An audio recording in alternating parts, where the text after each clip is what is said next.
Yogi Adityanath criminal है, हत्या का आरोपी है, अतीक की हत्या का आरोपी है। अतीक को हम मिट्टी में मिला देंगे, ये धमकी है, ये क्राइम है, एफआईआर दर्ज हो सकती है। वो मुख्यमंत्री हैं, धमकी देने के बाद में उन्होंने षड्यंत्र रचा और षड्यंत्र रच के अपने ही गुंडों से उनको पॉइंट ब्लैंक से गोली मरवाई गई। प्लानिंग के तहत हुआ है, अब ये क्या प्लानिंग किया है? योगी आदित्यनाथ पे एफआईआर दर्ज होना चाहिए। सबूत है इसके? सबके पास सबूत है, वायरल हो रहा है। कर्नाटक का इलेक्शन था, हिंदू मुस्लिम करना था, अडानी के मुद्दों को दबाना था, तो सतपाल मलिक की बात को दबाना था, पुलवामा के जो 40 जवान मरवाए गए थे, उसका मास्टरमाइंड जिसका होम मिनिस्टर था, आज तक जांच क्यों नहीं हुई? ये सारा प्लानिंग से हो रहा है। ये 3 क्रिमिनल देश को रौंद रहे हैं और जब तक कर्नाटका का इलेक्शन पूरा नहीं हो जाता तब तक ये अतीक अहमद की रील चलेगी। अतीक अहमद को मिला देंगे, मिट्टी मिला देंगे, मुसलमानों की हवा निकाल देंगे, ये ठंडा कर देंगे। तो ये इस तरह से सारा प्लानिंग के तहत हुआ। दलित और मुसलमान दो ही निशाने पे इनके। हमारे साथ भाई तेज सिंह इस बातचीत कर लेते हैं। सर, आपका बहुत बहुत शुक्रिया। कैसे देख रहे हैं इस पूरे मामले को आप? जिस तरीके से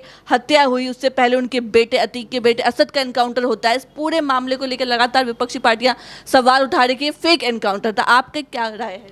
देखिए, कुछ दिन पहले मीडिया में आया, इन्होंने मीडिया में नहीं, वो विधानसभा में बोले हैं, अध्यक्ष के समक्ष बोले हैं, चिल्ला के बोले हैं योगी जी कि हम इसको मिट्टी में मिलाएंगे, अतीक को हम मिट्टी में मिला देंगे। और मिट्टी में मिला के बोलने के बाद उन्होंने, मतलब जब उन्होंने धमकी दी, ये धमकी है, ये जो इसका आईपीसी में ये क्राइम है, एफआईआर दर्ज हो सकती है। लेकिन वो मुख्यमंत्री हैं, तो धमकी देने के बाद में उन्होंने षड्यंत्र रचा और षड्यंत्र रच के अपने ही गुंडों से, जो अननोन थे, जिनको लोग नहीं जानते थे, ये तीनों गुंडे जो अभी नाम आए सामने मीडिया में, तो उन्हीं से लेके पुलिस कस्टडी में, एसटीएफ की स्पेशल टास्क फोर्स की कस्टडी में उनको पॉइंट ब्लैंक से गोली मरवाई गई। जबकि एसटीएफ की कस्टडी में कहाँ सुरक्षित है? जंगल राज कहाँ नहीं है, बताइए। तो आपको लग रहा है कि योगी आदित्यनाथ ने जिस दिन विधानसभा में धमकी दी कि मिट्टी में मिला देंगे, उसके बाद ये पूरा मतलब प्लानिंग के तहत हुआ है? अब ये कह रहे हैं? इस प्लानिंग किया है। योगी आदित्यनाथ पे एफआईआर दर्ज होना चाहिए। सबूत है इसके? अरे वो विधानसभा में बोले, सबके पास सबूत है, वायरल हो रहा है, सोशल मीडिया पर वायरल हो रहा है बाकायदा योगी आदित्यनाथ का बयान। अखिलेश यादव को पलटवार करते हुए जवाब दिया था। अखिलेश यादव ने कहा कि सड़कों पे यहाँ पे एनकाउंटर हो रहा है, सब कुछ। तो योगी आदित्यनाथ ने गुस्से में बोला कि मिला देंगे माफियाओं को मिट्टी में। गुस्से में बोला नहीं, उन्होंने अपने दिल की बात कह दी। उन्होंने, क्योंकि कर्नाटक का इलेक्शन था, हिंदू मुस्लिम करना था, अडानी के मुद्दों को दबाना था, जो सतपाल मलिक की बात को दबाना था, पुलवामा के जो 40 जवान मारे गए थे, मरवाए गए थे, जो उसका मास्टरमाइंड इसका होम मिनिस्टर था, आज तक जांच क्यों नहीं हुई? ये सारा प्लानिंग से हो रहा है। ये 3 क्रिमिनल देश को रौंद रहे हैं और योगी आदित्यनाथ, जिन पे 138 मुकदमे थे, हत्या के, बलात्कार के, मतलब आगजनी के, राइट्स के, वो सत्ता में आके अगर वो दूध के धुले हो गए तो ऐसा तो कौन मानेगा उसको? तो जिस तरीके से अतीक अहमद का जो मामला गरमाया हुआ है, लगातार जिस तरीके से उसकी हत्या हुई, क्या लगता है जो 3 आरोपी थे उनको क्या सजा मिलेगी? देखिए मैडम, अतीक अहमद को लोग बाई लाज नहीं जानते थे, जो हत्या से पहले लोग नहीं जानते थे, जो उसको हीरो बना रहे हैं। और जब तक कर्नाटका का इलेक्शन पूरा नहीं हो जाता तब तक ये अतीक अहमद की रील चलेगी। अतीक अहमद को मिला देंगे, मिट्टी मिला देंगे, मुसलमानों की हवा निकाल देंगे, ये ठंडा कर देंगे। तो ये इस तरह से सारा प्लानिंग के तहत हुआ। दलित और मुसलमान दो ही निशाने पे इनके, तीसरा और कोई नहीं है।